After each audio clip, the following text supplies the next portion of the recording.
Hi, this is Munson with Munson Music. I'm going to talk about a song by the Dubliners called School Day's Over. And we end up keeping this on 3rd fret to kind of match the recording. We'll walk through a couple things in root position. And we start off with our main intro with this really cool bass line where you can play open A, 3rd fret on the low E, and then 2nd fret on the low E, and then open E. So we're going A, and then 3rd fret for a G, 2nd fret for an F sharp, and then an open E. And you could back all of that up actually with an A major chord. And normally you do this first finger on the D second, 2nd finger on the G second, and 3rd finger on the B second. And if you strum all those together, it sounds an A major chord and it sounds really, really happy. Now while you're on A's in general though, you may dig on lifting the 3rd finger, making that an A sus2, or you can add in the pinky on the B third for an A suspended, or you can, that way you can kind of say some stuff around it, or you may dig on an A7 sus, doing first finger on the D second, 2nd finger on the G second, 3rd finger on the B third, and the pinky on the high E third. It sounds a little more unresolved. That can make some of the chord changes a little easier. Or you may dig on making this an A7 chord by taking the regular A major and then lifting it off the 2nd finger. That was a fun finger to lift, making that an A7 chord. Or you could readjust your fingers with 2 on the B string, 2nd pinky on the high E third, and kind of work that for the A7. And you could even kind of work just that bass idea, kind of the open A chord, 3rd foot on low E, A chord, 2nd foot on low E chord, and then open E chord all around the A major if you wanted to. Now I was kind of digging on making those bass changes into chord changes, so you could kind of work the A major, and then for the G note you may want to back that up with a G major chord, doing first finger on the A second, 2nd finger on the low E third, 3rd finger on the high E third. And if you strum all those together, oh, the beautiful sounds of G major. Now, you may also dig on putting 3rd finger on the B third, pinky on the high E third, kind of working that for your G major. And then for that F sharp note in the bass, you may want to back that up with a D major chord, doing first finger on the G second, 2nd finger on the high E second, 3rd finger on the B third. And if you strum the D string to the high E string, the beautiful sounds of D major. Now, you may also dig on lifting the 2nd finger and making that a D sus2. Or you can add in the pinky on the high E third for a D suspended and kind of say some stuff around the D. Or you can take the regular D shape, take your thumb, and cover the low E string 2nd fret. That's something called a D slash F sharp, or a D major. And that way you have an F sharp note in the bass on that chord. Or you may dig on a D sus slash F sharp, doing first finger on the low E second, 2nd finger on the G second, 3rd finger on the B third, pinky on the high E third. That might make that a little bit easier to get from the G to the D slash F sharp, especially if you're digging on the A7 sus. So you have A7 sus, G, D slash F sharp, that kind of leads into an E minor chord. And normally you do this first finger on the A second, 2nd finger on the D second. And if you strum all those together, that sounds an E minor chord that sounds really sad. Now you may also dig on adding in 3rd finger on the B third, pinky on the high E third, making that an E minor 7, and that way you could leave 3 and 4 down through that whole bass change, kind of a bass, chord, G bass, chord, D slash F sharp bass, chord, E minor bass, chord. Or you could work kind of some strumming.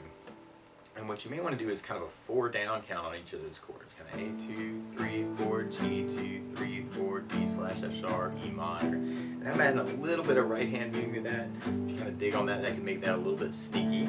So kind of taking the flat of your right hand and just land it down on top of the saddle. Or you could use a strum pattern. And one of my favorite strum patterns for a 4/4 like this is down, down, up, up, down, up. So if you take the A major and just tried that a lot, you'd have down, down, up, down, up, down, up, down, up, down, down, up, down. Now the weird part is a lot of those chords have that strum pattern. So what you may want to do is just a down, down, up on each chord. Kind of A, down, up, G, down, up, D slash F sharp, E minor. Or you could split the pattern and do the A minor with a down, down, up, and then go to the G for the up, down, up. And D slash F sharp with a down, down, up. And then the E minor with the up, down, up. So A, down, up, G, up, down, up, D slash F sharp, down, up, E minor. And then from that intro, then we'll be going into our main chorus. And our main chorus idea actually, but there's one weird spot where instead of doing the whole pattern on our G, we ended up doing just a down, down, up on that G to kind of half it. So through the whole chorus, you'd have the D, more D, more D,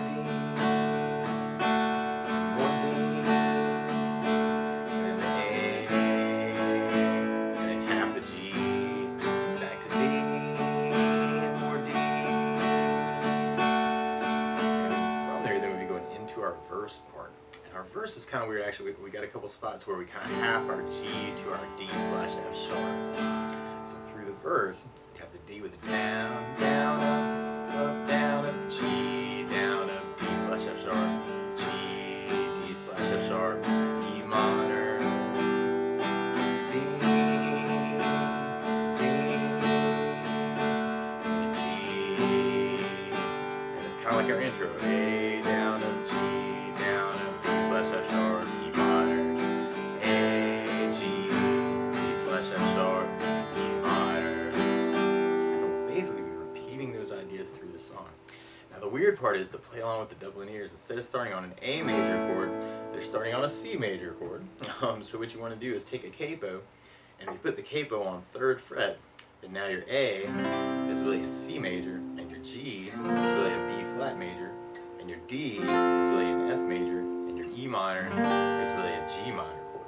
To take it from the intro, actually we could work that down idea, just that A, G, D/F sharp, E minor, A, G, D/F sharp, E minor, or you may just dig on the strumming.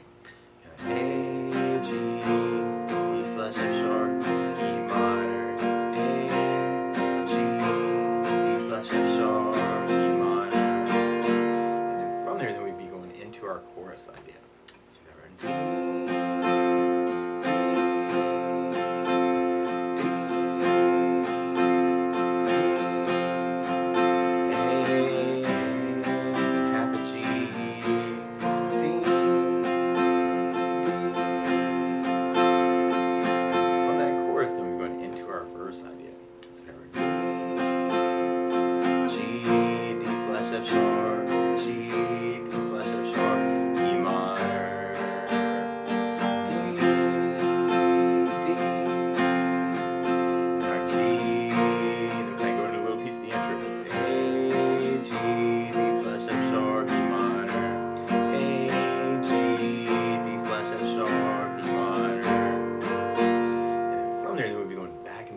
Idea.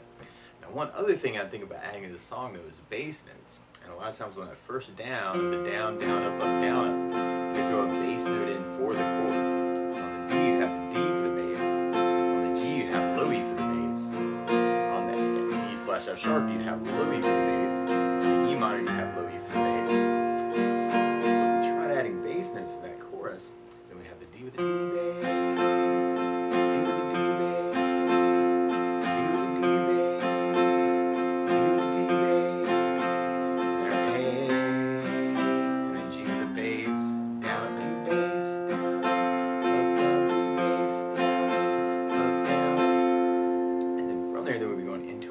ideas. We tried adding basses there.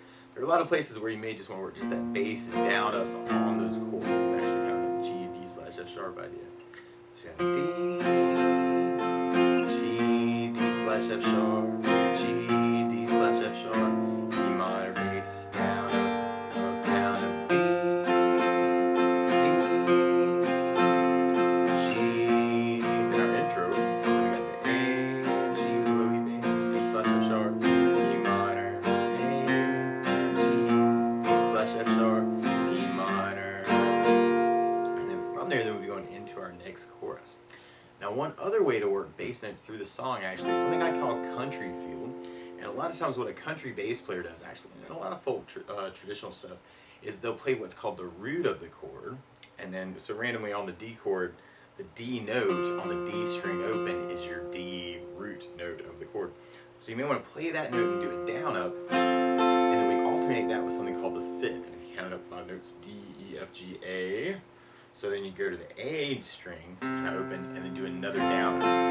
So you'd be basically alternating between the D string and a down up, and then the A string and a down up. Playing a root, down up, fifth, down up, root, down up, fifth, down up. And if you dig on that way, you can get that same sound on the A chord by doing the A string to the low E string. The bass, down, up, low E bass, A with an A bass, down, low E bass. And on the G, you'd have the low E for your bass, and then the D string would be your fifth. Low E bass, D string, low E bass, D string. And on the E minor, minor, you may want to use the low E string bass to the A string for your root. Low E bass, down, up, A bass, low E bass, A bass. So we took our chorus that way. You'd have the D.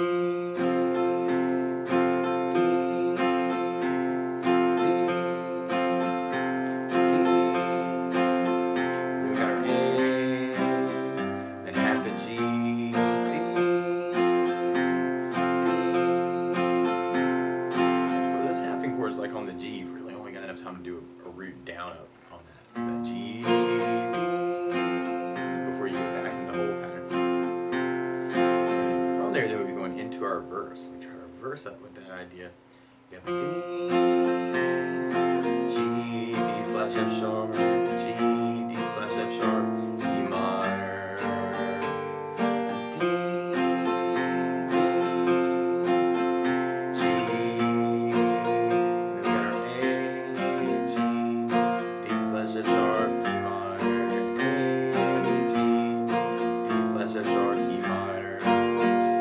There, then we'll be going into our next chorus. So we have our D. And what you may want to do is take all these ideas and actually kind of find a way that works for you, or even mixing it up between all these ideas can be very cool. So it kind of gives you some variations to mix things up through the tune. And then from there, then we'll be going into our next verse. So we have D, G, D slash F sharp.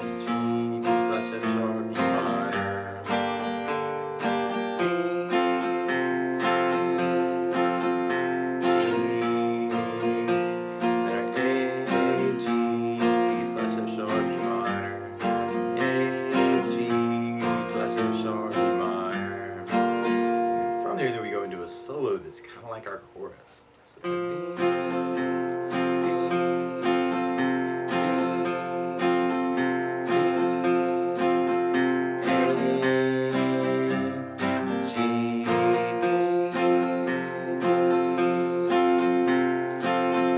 there, then we'll be going back into our verse form as kind of the outro. So G, D slash F sharp, G, D slash F sharp, E minor.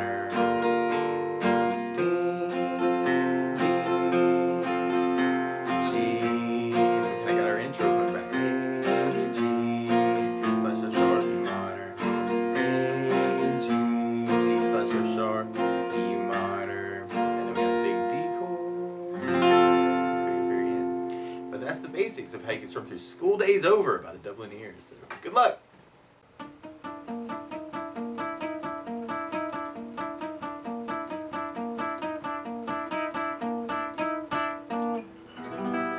Hi, wherever you are in YouTube land. This is Munson Summer with Munson Music Live, Munson Guitar Songs, Munson Covers, and Munson Jam Tracks. Thanking you for watching this video, and I hope you got something out of this video. I hope you like this video and subscribe to the channel to see lots more like it. I'm always open to your requests. If you have a song that you love, please let me know so I can write it down on the request list so I can add that to it, because there's probably other people out there who love that song too and would love to learn how to play it. So thanks so much for all the love that you give me, and I hope that you're doing well and kind of figuring out how you can talk with the instrument. We are a small music shop in the middle of nowhere in South Carolina, and you're supporting us by watching this channel. Really appreciate all that love. So best of luck, and let me know if there's anything that I can do to help you in particular too. You can contact me on Facebook. You can leave a message here in the comments section, and I respond to all the comments that I get. So best of luck to you wherever you are.